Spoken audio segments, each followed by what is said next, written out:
Welcome to the deep dive. Today we're tackling something, well, a bit unusual.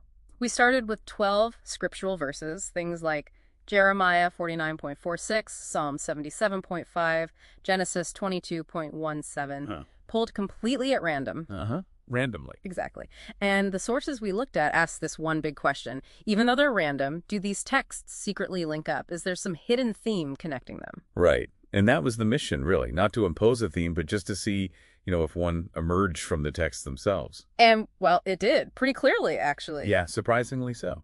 Across all 12, this core narrative popped out, a story about a divinely promised seed and its inheritance.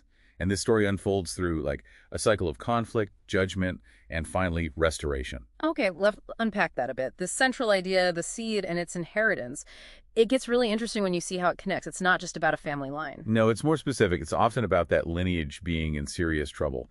We started calling it the seed in extremis pattern. Seed in extremis, meaning? Meaning the promised line is brought right to the edge, to the brink of being wiped out completely before something happens. Okay, give us an example. Well, think about Luke 8.42. You have Jairus' daughter, she's dying, and the Greek word used there is monogenes, his only daughter. Monogenes. Okay. Now, connect that way back to Genesis 22. Abraham is told to sacrifice Isaac, his monogenes, his only son, according to the Septuagint text. Same concept. Wow, okay, so the only child, the crucial link in the promise, faces death. Exactly. It's this recurring pattern across Old and New Testaments.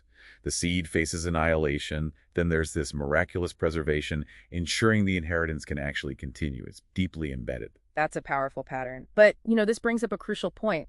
If the overall theme is so strong, do small translation differences matter? The sources dug into this, comparing the Old Greek Septuagint, the LXX, Right, represented by Charles Thompson's translation in our sources, against the traditional Hebrew Masoretic text, the MT, which we see in the Urim Thummim version. Which one tells this seed and inheritance story more clearly? Yeah, this is where the details become really significant. Let's take Genesis 22.17, the promise about the seed's descendants. The Masoretic text, the UTV here, says the seed will possess the gate of their enemies. The gate. Why gate? The Greek translation uses cities, right? Seems simpler. It does say cities. Yeah. But gate shar in Hebrew isn't just like an entrance. In the ancient world, the city gate was where legal decisions were made, where elders met, where authority was exercised. So it's symbolic. Very symbolic. Seizing the gate means seizing legal and sovereign power, not just territory. So the MT's wording here is much more specific about the kind of inheritance. It's about rule, about a kingdom. It tightens that link to future promises of kingship way more than just cities. Okay, I see. So the Hebrew text focuses on sovereignty. Now, let's jump ahead. What about prophecies about restoring that kingdom after judgment, like in Ezekiel 17.22? Does the Hebrew text maintain that kind of consistency there, too? It absolutely does. And this is where the Greek text sort of stumbles, thematically speaking. Ezekiel 17 is talking about God restoring the royal line of David, using a plant metaphor. Right, the branch idea. Exactly. The Hebrew text calls the restored kingly figure a tender one, keeping that consistent botanical imagery you see in other branch prophecies, like in Isaiah or Jeremiah. It fits the network. And the Greek? The Greek translation, Thompson's LXX here, translates that phrase as their hearts.